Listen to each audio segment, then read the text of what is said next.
زمین پھول کر بہت بڑی ہو چکی ہے اور یوں اس کے رقبے میں کئی گنا اضافہ ہو چکا ہے۔ مجھے یاد آیا کہ زمین کا قطر 25,000 کلومیٹر تھا، مگر اب اس میں کئی گنا اضافہ ہو چکا ہے۔ ساتھ ہی یہ زمین اب اس سے کہیں زیادہ حسین اور خوبصورت ہے جتنی پہلے تھی۔ اسرافیل علیہ السلام نے 2 دفعہ سور پھونکا تھا۔ پہلی دفعہ سب کچھ تباہ ہو گیا تھا جب دوسرے سور پر انسانوں کو زندہ کر دیا گیا۔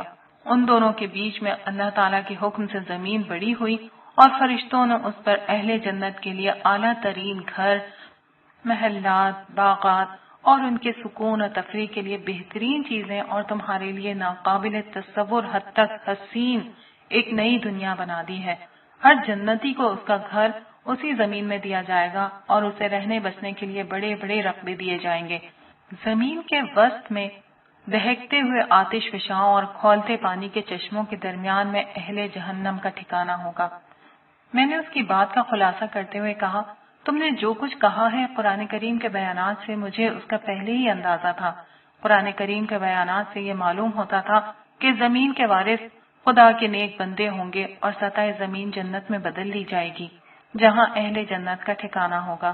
زمین کے بیچ میں اہل جہنم ہوں گے، جبکہ آسمانوں میں موجود ستارے اور کہکشائیں بطور انعام و بادشاہی اہل جنت میں تقسیم ہوں گے۔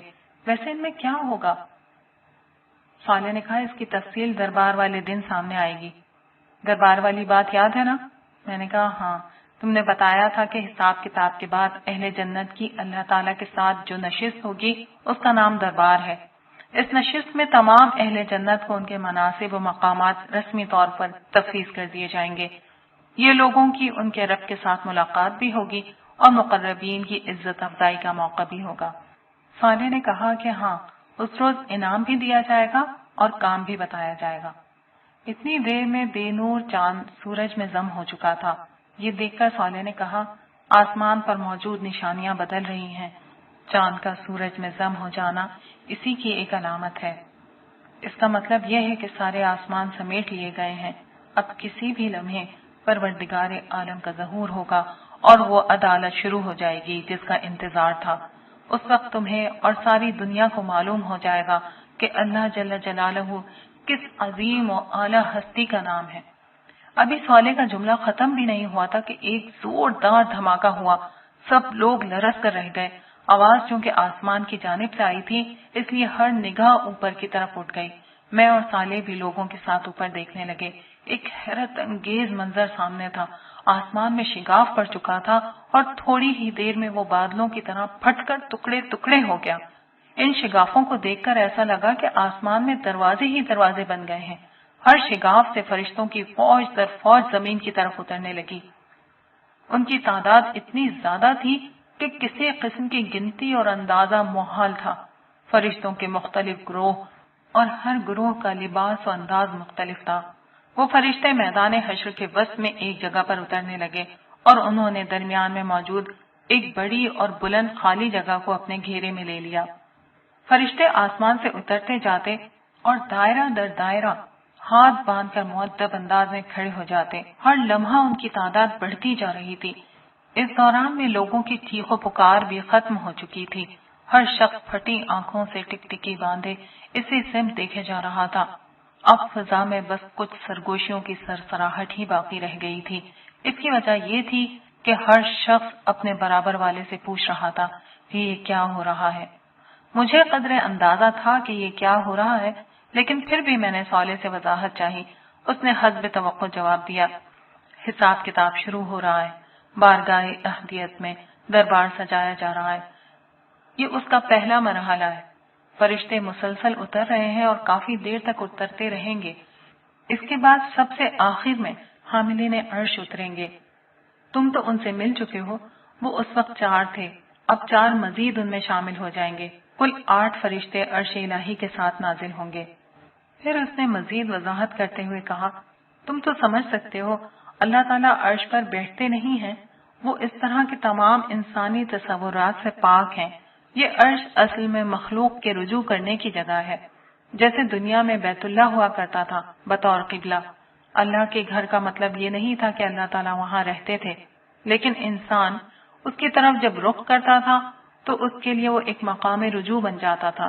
اسی طرح آج عرش الہی کے ذریعے سے لوگ اللہ تعالیٰ کے ساتھ مکالمہ کریں گے۔ میں نے پوچھا، گویا لوگ اللہ تعالیٰ کی بات سنیں گے؟ صالح نے کہا، ہاں، ویسے ہی جیسے حضرت موسیٰ علیہ السلام نے طور کی وادی میں ایک درخت کے اندر سے اللہ تعالیٰ کی آواز آتے ہوئے سنی تھی۔ اور ہاں عبداللہ، ایک بہت خاص بات بھی سن لو۔ حاملین عرش کے نزول کے ساتھ ہی عرش نور الہی کی تجلی سے جگمگا اٹھے گا، جس کے ساتھ ہی پوری زمین پر اس نور کا اثر پھیل جائے گا۔ اس کا مطلب یہ ہوگا کہ زمین اپنے رب کے نور سے روشن ہو جائے گی اور معاملات اب براہ راست اللہ تعالیٰ کی اپنی نگرانی میں انجام پانا شروع ہو جائیں گے۔ یہ مطلب ہے قرآن کریم کی اس بات کا کہ زمین کو خدا اپنی مٹھی میں لے لے گا۔ اس وقت پہلا حکم یہ دیا جائے گا کہ ہر شخص اللہ تعالیٰ کے حضور سجدے میں گر جائے۔ عبداللہ، اس وقت بہت عبرتناک منظر سامنے آئے گا۔ تم دیکھو گے کہ سارے فرشتے سجدے میں ہوں گے۔ عرش کے داہنے ہاتھ کی طرف عرش الہی کے مامون سائے میں موجود سارے انبیاء، صدیقین، شہداء اور صالحین سب سجدے میں ہوں گے۔ میں نے بے اختیار پوچھا، اور یہاں حشر کے میدان میں موجود لوگ؟ اس نے کہا، اہم اور عبرتناک بات یہی ہے، یہاں موجود کوئی کافر، منافق، خدا کا نافرمان اور مجرم سجدے میں نہیں جا سکے گا۔ یہ لوگ لاکھ کوشش کریں گے کہ سجدے میں گر جائیں، مگر ان کی کمر اور گردن تختہ ہو جائے گی۔ زمین انہیں اپنی طرف آنے سے روک دے گی۔ میں نے پوچھا، باقی لوگ؟ صالح نے کہا، وہ لوگ جن کے اعمال ملے جلے اور گناہ کم ہوں گے وہ سجدے میں چلے جائیں گے، اور اسی وجہ سے ان سب کو فوراً حساب کتاب کے لیے بلا لیا جائے گا۔ باقی جس کا ایمان جتنا پختہ اور اعمال جتنے اچھے ہوں گے وہ اتنا ہی جھک سکے گا۔ کوئی رکوع میں ہوگا، کوئی آدھا جھکا ہوگا، کوئی بس گردن ہی جھکا سکے گا۔ جو جتنا کم جھکے گا وہ اتنا ہی خوار ہوگا۔ میں بات سمجھتے ہوئے سر ہلا کر بولا، اچھا، اس کا مطلب ہے کہ لوگوں کو اس وقت اپنے مستقبل کا کسی قدر اندازہ ہو جائے گا۔ صالح نے کہا، نہیں، تمہیں یہ باتیں میں بتا رہا ہوں، انہیں یہ اندازہ نہیں ہوگا۔ البتہ سجدہ نہ کرنے پر ذلت کا احساس اور کرنے پر ایک نوعیت کا اطمینان ہو جائے گا۔ البتہ لوگ یہ اچھی طرح جان لیں گے کہ خدا کون ہے۔ جس ہستی کو بھلا کر زندگی گزاری تھی وہ کون ہے۔ آج لوگوں کو معلوم ہو جائے گا کہ بادشاہوں کا بادشاہ کون ہے، شہنشاہوں کا شہنشاہ کون ہے، معبود برحق کون ہے جس کا اقتدار اس کائنات پر قائم ہے، کون ہے جس کے ہاتھ میں کل بھلائی اور تمام خیر ہے، کون ہے جس کے اشارے سے تقدیر بن اور بگڑ سکتی ہے، کون ہے جو ہر شخص سے ہر عمل کے بارے میں پوچھ سکتا ہے مگر اس سے اس کے کسی فیصلے کے بارے میں کچھ نہیں پوچھا جا سکتا، کون ہے جو ہر حمد، ہر شکر، ہر قیام، ہر رکوع، ہر سجدے، ہر نیاز، ہر عاجزی، ہر محبت، ہر تسبیح اور ہر تکبیر کا مستحق ہے۔ اللہ جل شانہ۔ اللہ اکبر، اللہ اکبر، اللہ اکبر۔ یہ الفاظ کہتے ہوئے صالح کے جسم پر ایک لرزہ طاری ہو گیا اور آخری اللہ اکبر کہتے ہوئے وہ سجدے میں گر گیا۔ اسی لمحے مجھے محسوس ہوا کہ زمین پر ایک خاص نوعیت کی روشنی پھیل چکی ہے، ماحول ایک خاص قسم کے نور سے جگمگا اٹھا ہے۔ اس کے ساتھ ہی کانوں میں فرشتوں کی تسبیح و تحلیل، حمد و شکر اور تمجید و تکبیر کی صدائیں آنے لگیں۔ مجھے اندازہ ہو گیا کہ عرش الہی کی تجلیات سے ماحول منور ہو چکا ہے، مگر میں اس پورے عمل میں نظر جھکا کر کھڑا رہا تھا۔ ڈر کے مارے میں نے عرش کی طرف دیکھنے کی کوشش ہی نہیں کی تھی۔ کچھ دیر نہ گزری تھی کہ میرے کانوں نے جبرائیل امین کی مانوس مگر انتہائی باروب آواز بلند ہوتی سنی، آج کے دن بادشاہی کس کی ہے؟ جواب میں سارے فرشتے پکار اٹھے، تنہا غالب رہنے والے اللہ کی۔ جبرائیل امین یہ سوال بار بار دہراتے اور فرشتے بار بار یہی جواب دیتے۔ اس عمل نے میدان حشر میں ایسا حشر برپا کر دیا کہ دل لرزنے لگے۔ آخر کار ایک صدا بلند ہوئی، الرحمن کے بندے کہاں ہیں؟ پروردگار عالم کے غلام کہاں ہیں؟ اللہ جل جلالہ کو اپنا معبود، اپنا بادشاہ اور اپنا رب ماننے والے کہاں ہیں؟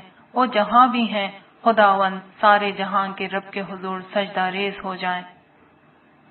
یہ سننا تھا کہ میں کچھ دیکھنے کی کوشش کیے بغیر ہی صالح کے برابر میں سجدہ ریز ہو گیا۔ میدان حشر میں ایک دم خاموشی چھا گئی، ایسا سناٹا تھا کہ سوئی زمین پر گرے تو اس کی آواز بھی سنائی دے جائے۔ میں نے سجدے کے عالم میں جتنی عافیت اس لمحے محسوس کی، زندگی میں کبھی محسوس نہ کی تھی۔ دوسروں کو تو نہیں معلوم وہ سجدے میں کیا کہہ رہے تھے، مگر میں اس لمحے زاروں قطار اللہ سے درگزر اور معافی کی درخواست کر رہا تھا۔ نہ جانے کتنی دیر ہو کا یہ عالم طاری رہا۔ اس کے بعد اچانک یہ صدا بلند ہوئی، هو اللہ لا الہ الا ہو۔ مجھے پہلے بھی اس کا تجربہ تھا کہ حاملین عرش کے اس اعلان کا مطلب مخاطبین کو یہ بتانا ہوتا ہے کہ اب صاحب عرش کلام کر رہا ہے۔ آواز آئی، میں اللہ ہوں، میرے سوا کوئی معبود نہیں۔ یہ الفاظ وہی تھے جو میں نے عرش کے قریب سجدے میں پہلی دفعہ سنے تھے، مگر یہ آواز اس آواز سے قطعاً مختلف تھی۔ اس آواز میں جو جلال، تحکم اور سختی تھی وہ اچھوں کا پتا پانی کرنے کے لیے بہت تھی۔ لمحہ بھر کے لیے ایک وقفہ آیا جو چار سو پھیلے ہوئے محیط سناٹے سے لبریز تھا۔ اس کے بعد بادلوں کی کڑک سے بھی کہیں زیادہ سخت اور گرجدار آواز بلند ہوئی، میں بادشاہ ہوں، کہاں ہے سرکش، کہاں ہے متکبر، کہاں ہے زمین کے بادشاہ۔ یہ الفاظ بجلی بن کر گونجے۔ لوگوں نے اس بات کا جواب تو کیا دینا تھا، ہر طرف رونا پیٹنا مچ گیا۔ اس آواز میں جو سختی، رعب اور ہیبت تھی، اس کے نتیجے میں مجھ پر لرزہ طاری ہو گیا۔ مجھے زندگی کا ہر وہ لمحہ یاد آیا جب میں خود کو طاقتور، بڑا اور اپنے گھر ہی میں صحیح خود کو سربراہ سمجھتا تھا۔ اس لمحے میری شدید ترین خواہش تھی کہ زمین پھٹے اور میں اس میں سما جاؤں، میں کسی طرح خدا کے قہر کے سامنے سے ہٹ جاؤں۔ انتہائی بے بسی کے عالم میں میرے منہ سے یہ الفاظ نکلے، کاش میری ماں نے مجھے پیدا ہی نہ کیا ہوتا۔ اس کے ساتھ ہی میرے دل و دماغ نے میرا ساتھ چھوڑ دیا اور میں بے ہوش ہو کر زمین پر گر گیا۔